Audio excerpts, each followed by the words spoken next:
Company name பார்த்தீங்கன்னா geometry tools. அந்த கம்பெனியில் நான் ஸ்டாஃபாக ஒர்க் பண்ணுறேன். என்னோடய பேர் சூர்யா.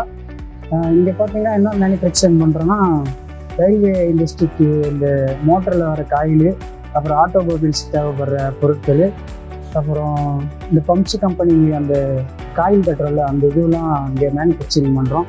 இந்த கம்பெனியை பொறுத்தளவுக்கு பார்த்தீங்கன்னா முக்கியமான ஒரு விஷயம் பார்த்தீங்கன்னா சர்ஃபேஸ் கிரைண்டிங் தான். முக்கியமான பார்த்தே அந்த ஒரு விஷயம்தான். நாங்கள் இதுக்கு முன்னாடி அவுட் சோர்ஸ் தான் பண்ணியிருந்தோம் கிரைண்டிங்லாம். டைமிங் பத்தாது, நிறைய செலவாகும். அதனால தான் ஒரு ஐடியா பண்ணோம், சரி ஓனாக ஒரு மிஷின் எடுத்துக்கலாமே அப்படின்ட்டு. சரி ஒரு 5-4 இடத்துல ரிசர்ச் பண்ணி பார்த்தோம், எங்கே வாங்கலாம், எங்கே அக்யூரேசி நல்லாயிருக்கும் அப்படின்ட்டு.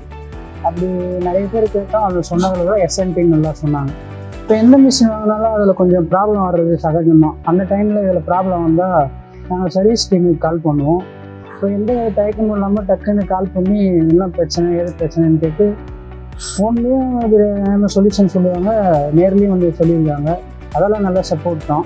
நாங்கள் ஃப்யூச்சரில் மிஷின் எடுக்கிற பிளானில் இருக்கோம். அப்படி ஃப்யூச்சரில் எடுக்கிற பிளானாக இருந்தால் எஸ்என்டியில் தான் கண்டிப்பாக எடுப்போம். அந்த மாதிரி எங்கள் ஃப்ரெண்ட்ஸ் சர்க்கிளில் யாருக்காச்சும் மிஷின் தேவைப்பட்டால் நாங்கள் எஸ்என்டியை தான் சொல்லுவோம்.